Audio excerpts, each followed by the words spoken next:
There we go. Okay. Sorry, everybody.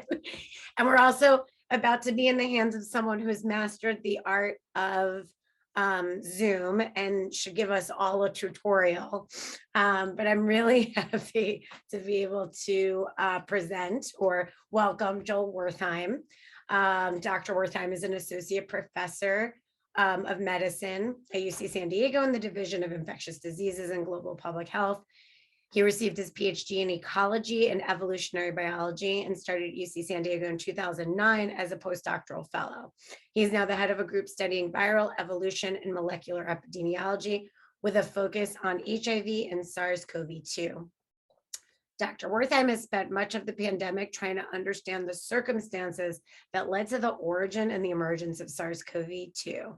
Today, he will talk about a review article he recently co-authored, giving a current perspective on the origins of SARS-CoV-2.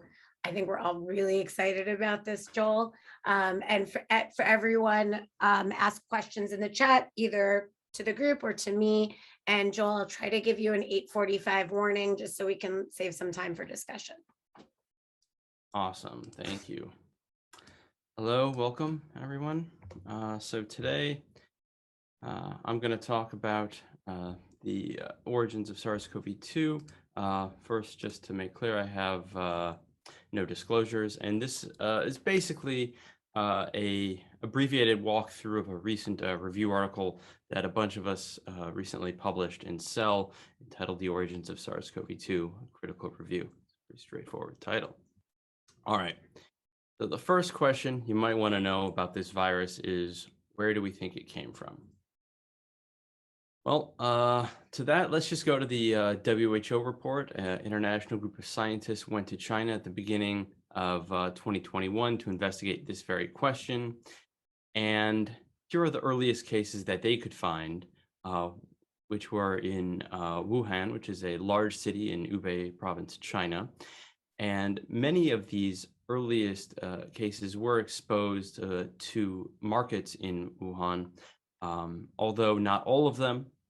And that first one, although has a market exposure, that actually is more like they went to a grocery store. So the earliest case, not linked to wild animal markets, but 2 out of the 3 earliest cases, and most of the subsequent cases were linked to markets, specifically this Huanan market in Wuhan, China. So that's a good place to start looking. But the question you might ask is, why did a coronavirus emerge here in China, in Wuhan, when the closest related bat viruses are all the way over here in Yunnan province, thousands of miles away? And that sort of has led to a lot of the speculation and the questioning of, why did the virus get there? How did it get there, and under what circumstances? But before we get into all of that, I would just like to turn everyone's attention back to the original SARS coronavirus that emerged in 2002 and 2003, which emerged here and in surrounding areas, including Hong Kong, but importantly, also very far from Yunnan province, indicating that the animals that gave rise to the SARS-1 epidemic, specifically palm civets and raccoon dogs, were very far away geographically from the bats that originally harbored the viruses that those intermediate hosts acquired before giving it to humans. Just a bit of perspective there. We'll keep coming back to SARS for perspective throughout this. Now, for example, in the original SARS outbreaks, which we think were the result of multiple zoonotic jumps into humans, some of these individuals did have contact with animals. We have restaurant chefs in there. We have market vendors with animal contact, although we also have a bunch of office workers who are the index case for their clusters with no known contacts to animals, letting us know that even with a known zoonotic pathogen, sometimes we don't always see an index case or the first case with direct contact to animals. Also, in this one, I'm just going to plant as a seed for later. This was a really great study done by the CDC back in 2003, where they looked at antibodies 2 SARS-like viruses in people who sold animals. Now, importantly, none of these people had SARS illness, but they had high frequency of SARS-associated coronavirus antibodies. And the individuals who sold the masked palm civet, nearly 73% of them had antibodies to a SARS-like virus, even though they had never been sick with SARS or a similar disease. All right, so that is the framework in which I want everyone to try and understand the origin of SARS-CoV-2. How did this virus get into humans? Well, I'm not going to lie, there are a couple of conspiracy theories here, and well, we just have to indulge. So perhaps there's a chance that this was created in a lab. There's an investigation. A chance? Well, but oh my if there was God. evidence, I'd love to hear it. There's a novel respiratory coronavirus overtaking Wuhan, China. What do we do? Oh, you know who we could ask? The Wuhan Novel Respiratory Coronavirus Lab. The disease is the same name as the lab. That's just a little too weird, don't you? Okay, so basically, that is the conspiracy, or that is the theory in a nutshell, is that this virus appeared in the same place where they study coronaviruses. Now, John Stewart. Okay, fortunately, Stephen Colbert to the rescue. I'll tell you what I'm suspicious of. I'm suspicious of the Daytona Beach Spring Break Herpes Lab. That might be where all the herpes comes from. Oh. It's in there because it's there, but Stephen should know that I actually know where herpes came from because I used to study it and published a paper in 2014, which was covered here in this article online that claims that we got genital herpes from making sweet love to chimps. It's an actual headline written about a study I performed. And for those of you who come to my talks, you'll know I try and include this slide in every talk. All right, but look, we know that viruses escape from labs. We know that people who were working on the original SARS virus got infected with it in Singapore. And we know that sometimes epidemics result from these jumps. In this case, the H1N1 reemergence in 1997, which circulated around the globe until 2009, definitely got out of a lab. And how do we know that? Well, if we look at the phylogenetic tree, here we can see that that branch that with the arrow, that's 27 years of time.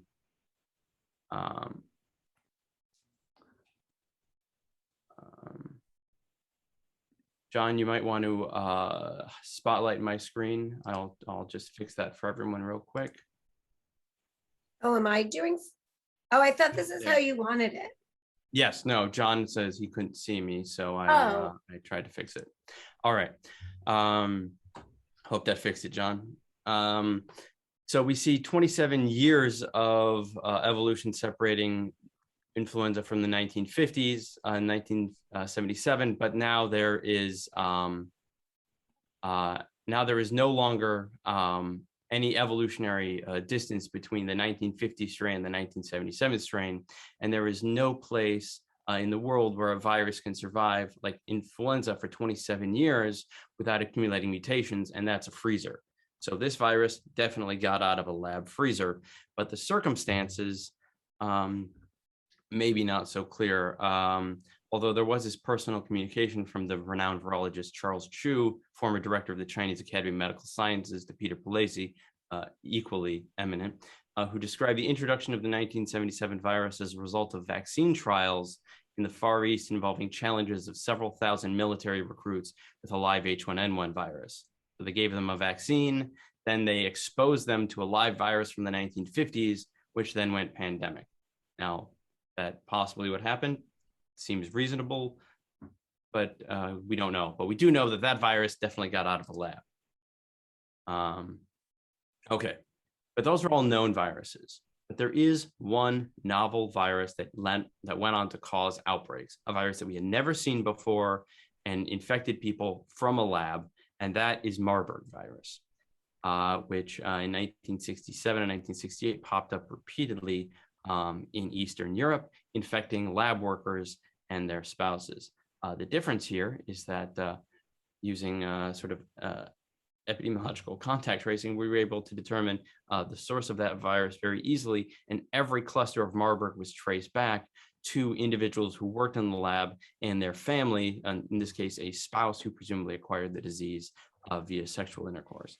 So, yes, novel zoonotic pathogens can get into humans, although this Marburg is not a respiratory virus, and as we know, filoviruses are highly infectious, and they were working with dead monkey cells and live monkeys here. So very different than a SARS-like respiratory virus. Okay, but as I mentioned, almost all of these early cases were linked to the market. And if you see here on a phylogenetic tree, where every branch on this tree represents a single mutation, you can see that, or the shortest branches represent a single mutation. You can see that a lot of these early cases were linked to markets on both sides of this tree in lineage A and lineage B, further suggesting the market linkage. But if you want to go classic epi here, we got to go back to John Snow and his refabbed pump, and back to his original map. If you want to see where did epidemic start, you can just start to look at the early cases like they did for the cholera epidemic in London. And if we do that in Wuhan, we'll see that you get an early cluster of cases between December 8th and the 16th surrounding the market there just north of the river in the city. The Wuhan Institute of Virology, where the virus was allegedly created, is far south of that, as is the CDC there. Now, as we move forward through December, we see more and more cases continuing to emanate from this center part of the city. And as we move through the end of December, we see that that's where the cases are radiating from. So the temporal spatial evidence strongly suggests an origin around that part of the city. But of course, case acquisition can sometimes be biased, especially when the earliest days the case definition involved contact with the market. So let's look at excess deaths in early January.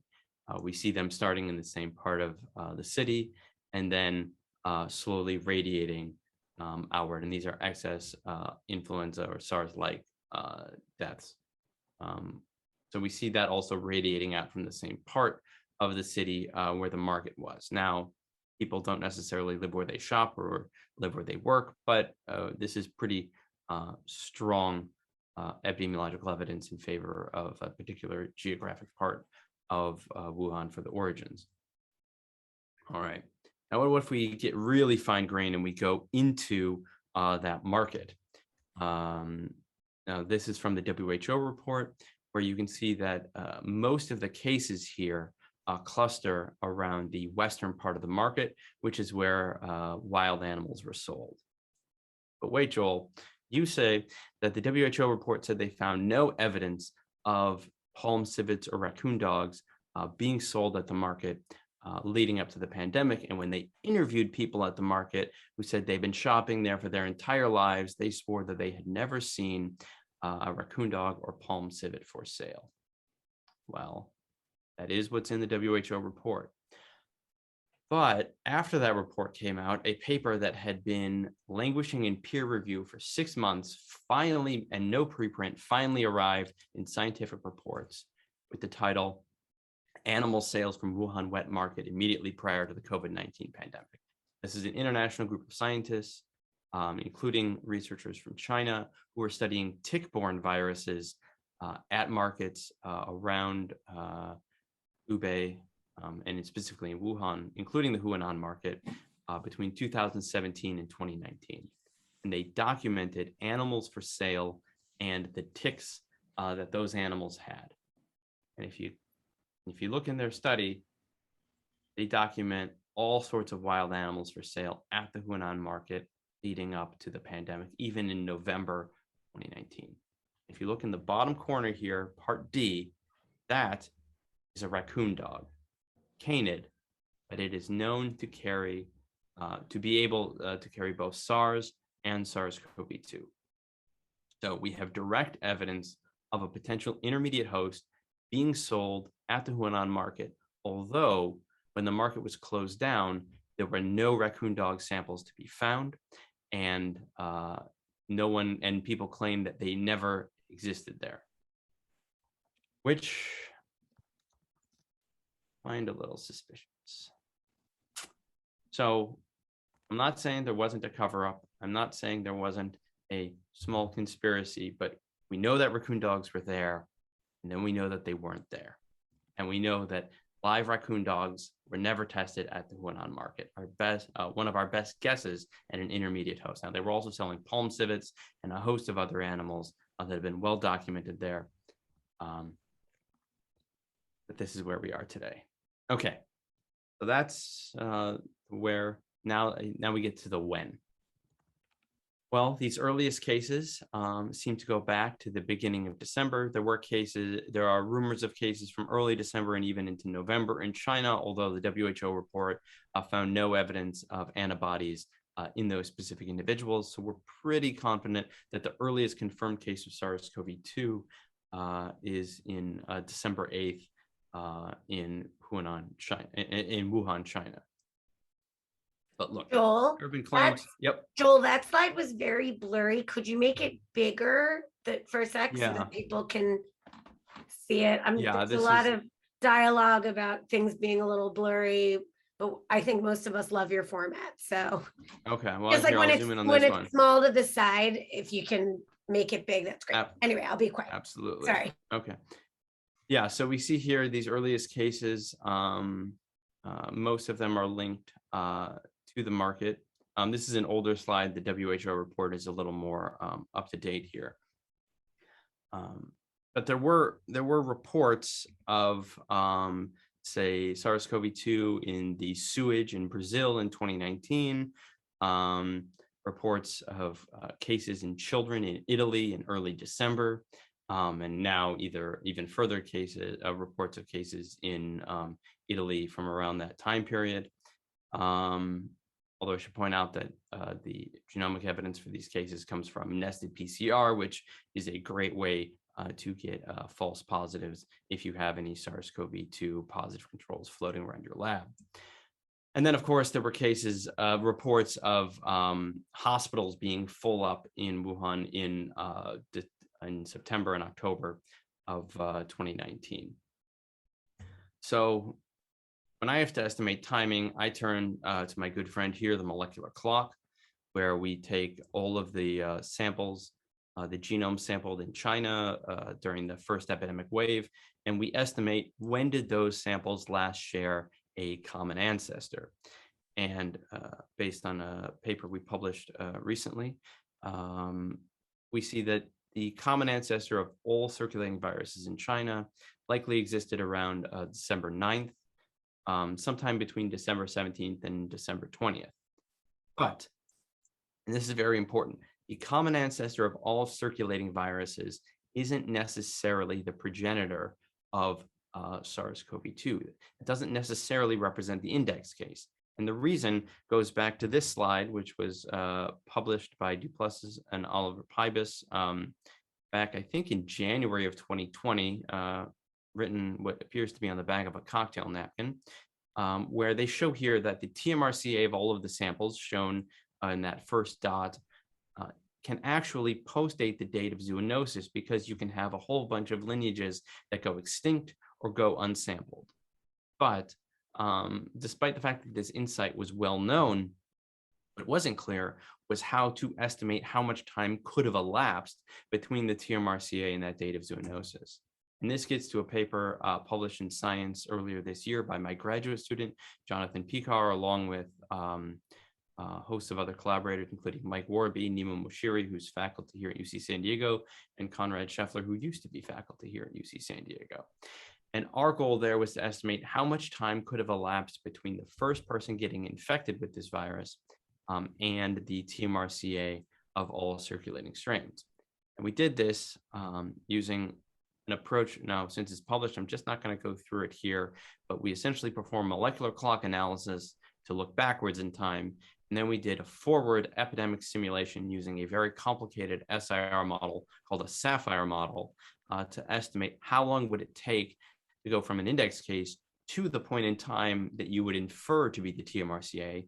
And we combined those two conditioning on the earliest known case to estimate posterior distribution for the date of the index case. And to summarize there, we get this distribution where we think that the index case of this virus likely existed around November 18th, 2019. Now that's assuming a single introduction into humans. And importantly here, you get an upper bound in October of 2019. It is very unlikely that this virus was circulating prior to October and likely got into humans around November or possibly even early December. We can't say that it didn't. But claims that this virus was circulating internationally, well, you just don't see a whole lot of people infected before the beginning of December. So not enough to spark multiple international, cryptic international epidemics. Okay. But there have bed claims that the virus was here in high levels in December 2019, December 2020. Specifically, this paper here published in CID, a whole lot of people from the US CDC. Now, they claimed that of the nearly over 7,000 samples they tested, 84 of these samples were IG positive and had high neutralizing activity against SARS-CoV-2, one of them specifically against the ACE2 receptor, which is how SARS-CoV-2 gets into humans. All right. So we got 84 out of over 7,000 samples. So that's about 1.1%. So they're suggesting potentially that 1.1% of the 7,000 people who were sampled across 9 states in the United States, that they would potentially have had SARS-CoV-2 by December, January 2019. Now, I'm just going to get out my old adding machine here and do a little math. And let's see, 1.1% times the 81.9 million people that live in those states would be about 900,000 COVID cases across 9 states in December and January 2019. And if you just take the entire US population, that's 3.6 million people who have COVID in January 2020 in the United States. I don't know about you, but I think that's bunk. All right. So I just think that that's, look, you run antibody tests and you have a false positive cutoff and you take your false positive. And if you don't adjust for it, you end up with these overestimates. Now, what about this recent All of Us study that was recently published in CID? Well, they tested 24,000 individuals over a longer time period, all the way up into February and March, and they got 0.04% positive, suggesting there were this through February, saying, look, there could have been up to 9 cases before the earliest documented case in the U.S. Well, 0.04% kind of is what you'd expect, on a really, really highly sensitive and specific test. So, are these real? Maybe. Would they change the narrative of the pandemic? No. Do I think they're real? Probably not. But these numbers aren't really, they don't really change the story one way or the other. And that story is that the US epidemic, at least the parts that went on to form large transmission clusters, were seeded by 2 major importation events. One, from China into Washington State, January 15th, and that led to the Washington State epidemic. And the other from Europe, specifically Italy, into New York City around mid-February of 2020. And that's what really led to a lot of the transmission in the US. Of course, there were also large outbreaks in other parts, including Louisiana, specifically New Orleans around Mardi Gras at the time. But if there were introductions earlier, say in late December or January, they didn't go on to seed major transmission chains because we just don't see any evidence for them in the genomic data. All right. So that's the when. Now we get to, I think, what is the most hotly debated question of all of this, which is the why. Is that why? That's a real question, isn't it? Why? The how and the who is just scenery for the public. Oswald, Ruby, Cuba, the mafia. Keeps them guessing like some kind of parlor game, prevents them from asking the most important question, why? All right, that may have been a different vast worldwide conspiracy, but I think the point is still there. There's a lot of accusation of underhanded behavior all across the world. So what's going on? Okay, yeah. So we're now we're going to get into well, now we're going to get into the conspiracies. Okay.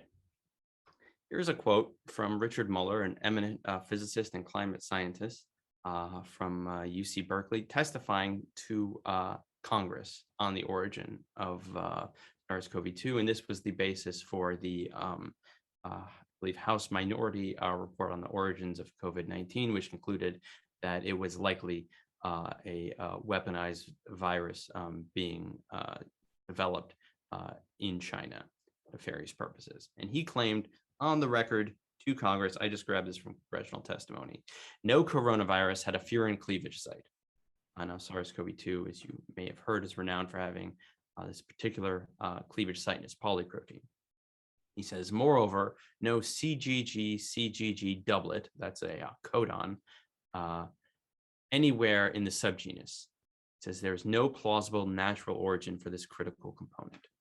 Okay, so what do we mean by a furin cleavage site? Well, this is a part where a host protease can cleave the SARS-CoV-2 polyprotein, which is essential for its functioning and infectiousness in cells. And it's highlighted here in red, or what are sort of optimal furin cleavage sites, which essentially have a lot of R's and K's in them. R's are arginines.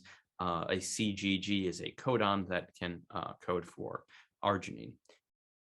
So he claims that nowhere in the subgenus do we see a similar furin cleavage site, and that's true. But if you look at, say, another human coronavirus, HKU1, we definitely see a double arginine RRKRR furin cleavage site. So you just have to look a little farther out in SARS coronavirus, in coronaviruses to find them. So they definitely do exist in nature, as you can see from this alone. Hi, I'm back. Sorry, I was just booted off of Zoom. I think we all were, or at least I was as well. I have no idea what just happened. Okay, a few people were. That was weird. I didn't know what's going on. I don't know if you want to go back a sec. Oh gosh, Dan Lee, conspiracy. Yeah, no, this is yeah, we were in someone else's meeting, I think. Woo. Okay, here we are. We're all here again. Do you want? We're still recording. I think so. I don't even know what just happened. Okay. When you don't have Marvin, everyone. All right. Now for the worry, real we're all bombshell. protecting you. Go ahead. Okay. That furin cleavage site that was nefariously inserted. Well, they inserted it out of frame, which means they didn't actually. Codons exist in these triplets. So 3 nucleotides for P, 3 for an R, 3 for an R, 3 for an A, 3 for an R. So whoever designed this, rather than putting it in the middle of a bunch of existing codons, inserted it out of frame, either 1 or 2 nucleotides shifted, which, according to everyone who I've talked to who's working in a lab, is something that not even a crazy lab technician would do. You insert coding sequences into coding sequences. You don't break up and do out of frame insertions. You know what would do an out of frame insertion? Combination or natural selection. So furin cleavage site has gotten a lot of press, but look, we know it exists in other viruses, and It was an out of frame insertion anyway, which is kind of like how natural viruses work. All right, now what about this atypical arginine codons? CGG, CGG. Well, it's true. CGG is not a very common codon in SARS coronaviruses for arginine. It's probably the least common of all of the ways you can code for arginine. And we see 2 of them in a row, which is like finding a jackalope in nature. If this thing is so jackalope, I had to explain this to my youngest daughter last night. This animal does not exist. There are no rabbits with horns. But here's the thing: if CGG is so unfit and unnatural, what would natural selection do to it? Well, the same thing it would do to a rabbit in horns. It would strike it down out of existence. So what has happened to this CGG doublet throughout the entire pandemic? Well, it's persisted. Across every variant that we have found, the CGG doublet within the furin cleavage site has been maintained, which means natural selection is just fine with it. Meaning there's nothing unnatural about it, because natural selection gets rid of unnatural, unfit genomic characteristics. So this thing happens. Yes, it's rare, but natural selection doesn't care about it. So here we are. It's persisted, so nothing to see there. All right. Now let's get to rat G13, which was at one time the closest related SARS-CoV-2-like virus found in bats. This was sampled in a cave in Yunnan province, and it's been claimed that this virus, which they had sequenced a small piece of years ago and then ignored because it wasn't related to SARS-1, and then when SARS-CoV-2 came around, realized, oh, we have a virus that's closely related to that. Let's go sequence its entire genome. It was claimed that that virus was hidden, and that in fact, this virus right here is the progenitor of SARS-CoV-2, and it was manipulated in the lab, and it was grown up in cells and had who knows what type of site-directed mutagenesis to turn it into a human pathogen. Except that's not how evolution works. Now, if we zoom in here, we can see here's a whole bunch of related bat viruses, and in fact, across much of the genome, rat G13, shown here, is not the virus that's most closely related to SARS-CoV-2. In fact, if you start at rat G13, which is a contemporary virus, it last shared an ancestor with SARS-CoV-2 around the 1970s. So if you were to turn this virus into SARS-CoV-2, you would have to evolve it back in time 50 years along the same path, and then evolve it forward in time another 50 years along the same path that all of these other related bat viruses took. Now, that's just not how evolution works, and that's not how lab-directed mutagenesis works. Rat G13 is just a bat virus, and it happens to be across a lot of its genome very closely related to SARS-CoV-2. It is not the closest virus, and not necessarily the closest virus at the most important parts of the spike protein. So anytime you get into a conversation with someone who says rat G13 is a progenitor and they manipulated it, just tell them, no, it's not. Red herring, and it's here to distract you. All right. So now I just got to take a minute to talk about this guy, Steve Quay, who the only reason I'm highlighting here is because he decided to sit down in front of Congress and talk about this. Now, he is not a virologist. He is a breast cancer researcher, but he has done a study entitled, and I just want to just highlight the title here for you all. A Bayesian analysis concludes beyond a reasonable doubt that SARS-CoV-2 is not a natural zoonosis, but instead is laboratory derived. Now, he's put this out on his website, and essentially he goes through this entire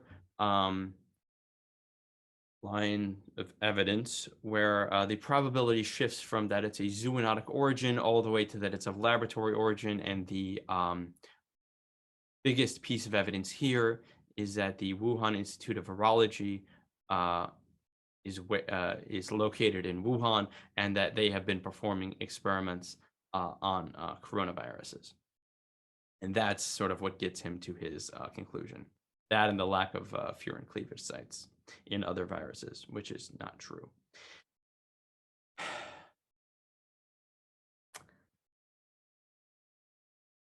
Okay, why am I picking on this guy?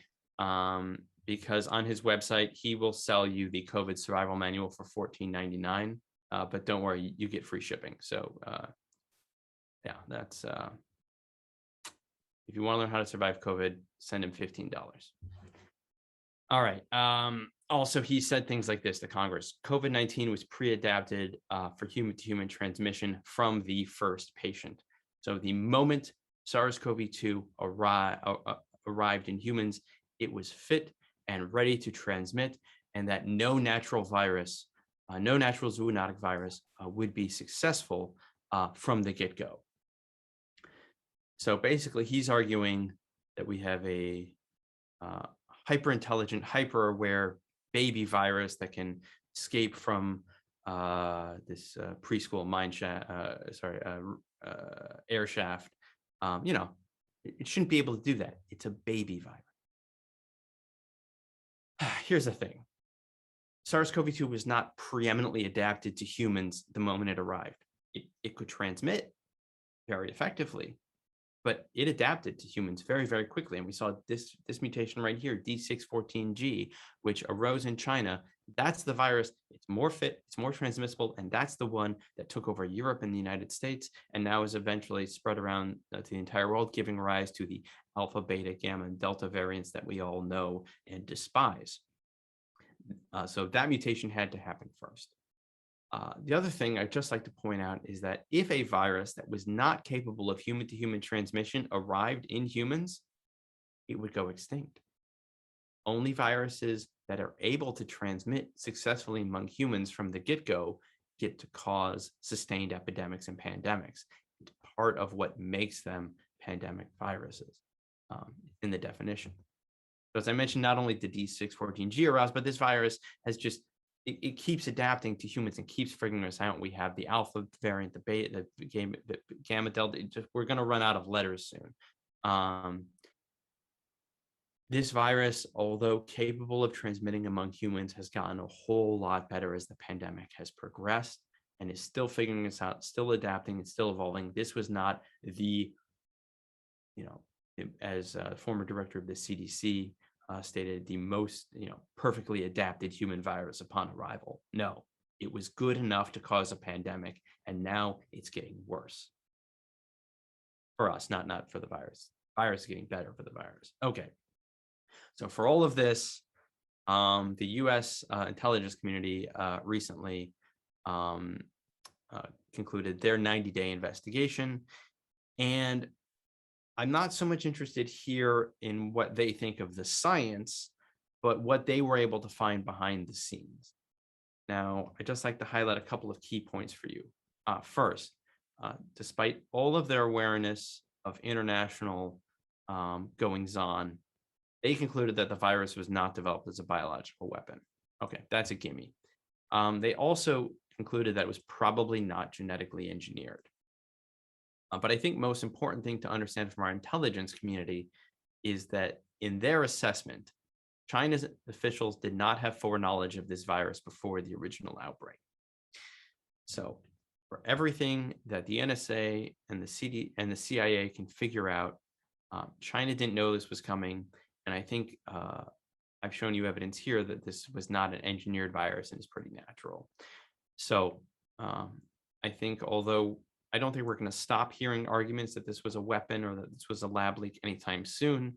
I think that the evidence right now is pretty overwhelming that it looks a lot like a natural origin virus. So that brings us to the conclusion as to why. Why did this virus start to spread? And I'd like to bring in a metaphor here. That metaphor is an iceberg of all of the potential zoonotic viruses circulating around in bats. In this case, we're just going to focus on the coronaviruses. We know there are a lot of them in bats. We know that they're hugely diverse and that they have been around for millions upon millions of years. Now up here, we have SARS-CoV-2. This is the virus that's at the top of the iceberg, way above the waterline, definitely human-to-human transmissible, and it's able to cause a pandemic partly because of that asymptomatic carriers and asymptomatic transmission phase that a lot of other viruses don't have. So SARS-CoV-2 transmits very well before you even know you're infected. And that's definitely helped it establish itself around the world. And something like Delta, which seems to transmit even earlier in infection, is going to be even more transmissible. So here's our tip of the iceberg. Way above the waterline, we have a pandemic virus. Now, what if we look over here? We have SARS-CoV-1 just above the waterline.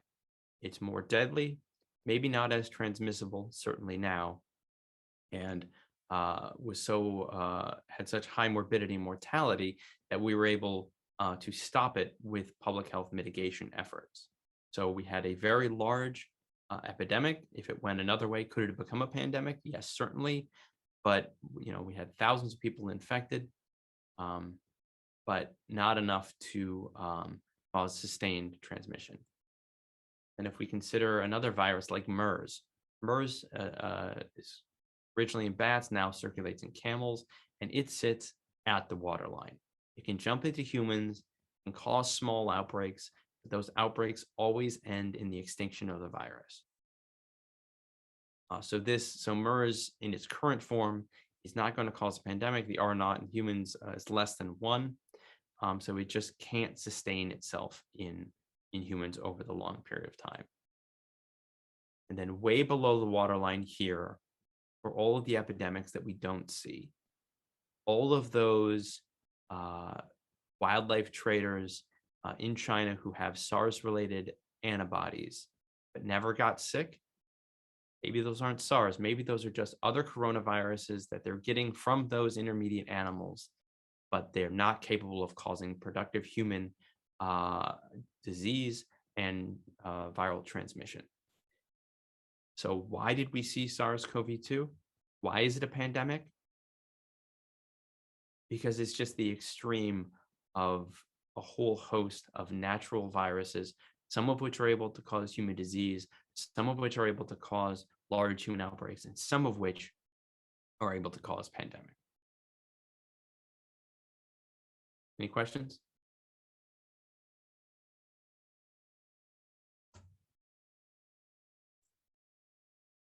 I mean, that timing was impeccable. It's 8:45 exactly.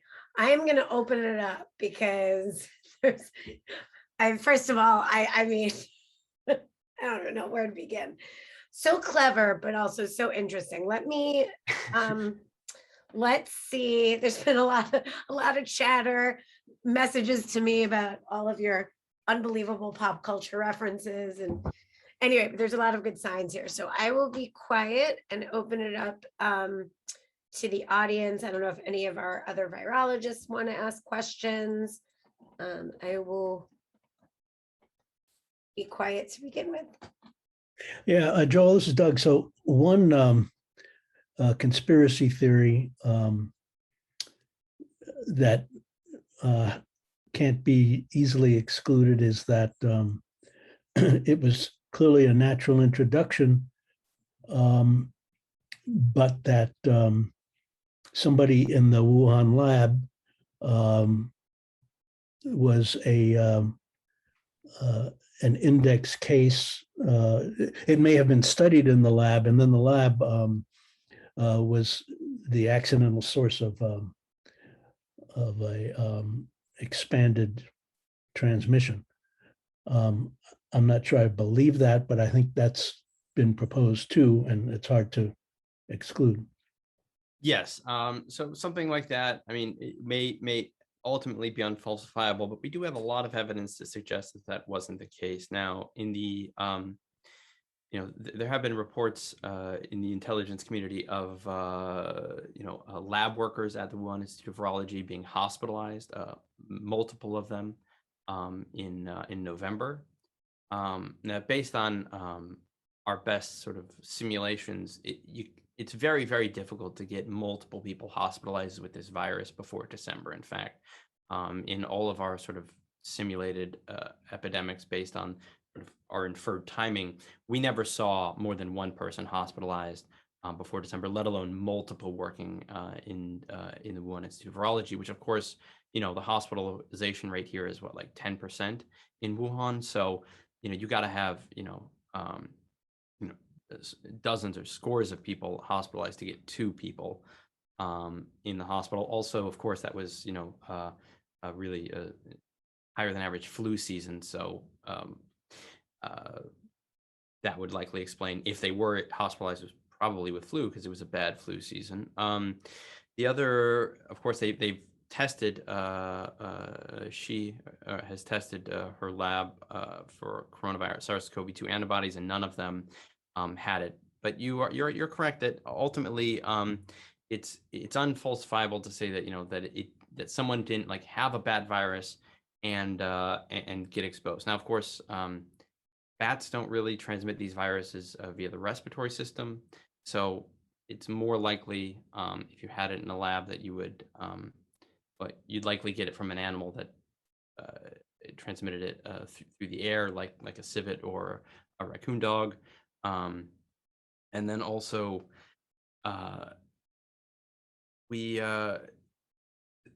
what you'd have to have then is these lab workers who just happen to go and start transmission clusters at multiple markets around the city, which it's in itself is pretty damning evidence of a natural sort of intermediate host, because these lab workers could have gone anywhere there, and we weren't able to trace it back to them or their families or their clusters. All of these original clusters, or most of the original cases, tend to trace back to these wildlife markets. So where we know that they were selling intermediate hosts. So can we say for certain that it didn't, that they didn't have it in a lab? And no, I mean, you can't prove a negative, but the epidemiological evidence is very consistent with a virus that would be known to infect wild animals that are being sold was first seen at the place where they were being sold.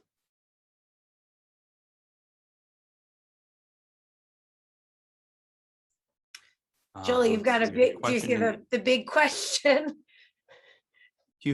How do you foresee this pandemic will resolve? Go to it. Predictions about the future.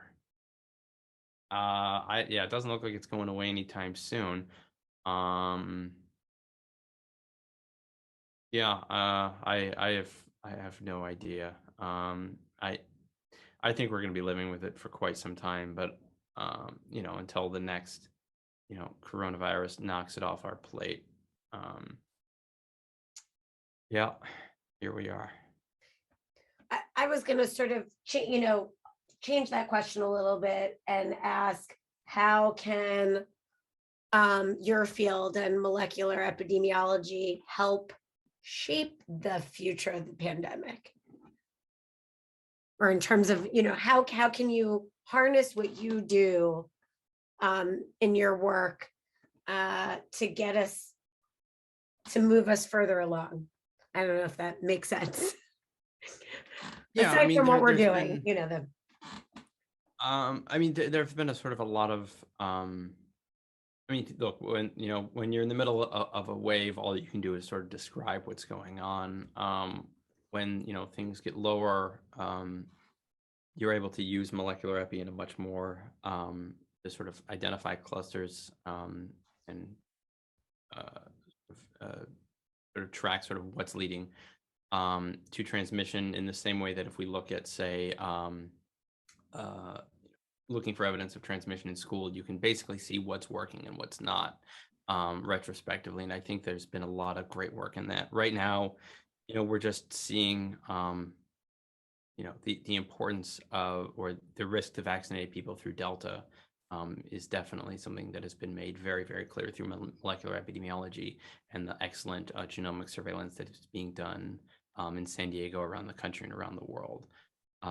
Because it helps explain sort of why certain waves are behaving the way they are, why we get,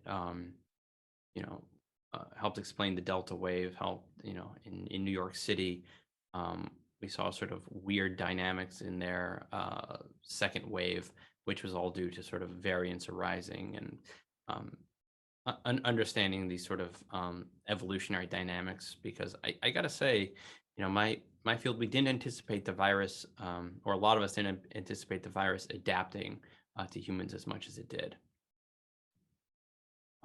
So it was pretty eye-opening to watch it unfold in real time. That's definitely sobering to hear from someone who studies virology.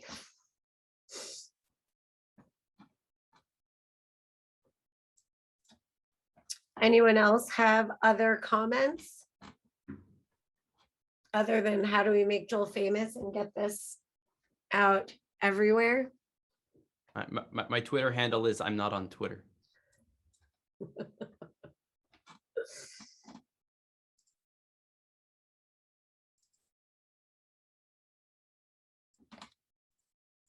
I don't know if it's just one of these quiet mornings or you left us with nothing to ask about. Oh. So I don't know if you want to have the final word, and if anyone else. No, No. just no. I mean, we're still working on it. We're still refining estimates. We're not. There's still a lot more work in this area left to be done. Yeah. So stay tuned. And thank you all for coming. Thank you so much, Joel. Definitely, there's talk of you winning an Oscar for high rounds. I don't know how we do that, but anyway, very intriguing presentation, and we really appreciate you coming and speaking with us this morning. Everyone's asking, you can watch the talk again in the high rounds email. There's always a link to the past presentations. Obviously, this one will now have a stop in the middle, but it looks like it's recorded. So I don't know who was doing it, because it wasn't me or Joel or Marvin. Anyway, it's all part of the conspiracy. But anyway. Everyone have a great weekend, and we will see you back next week. Bye-bye.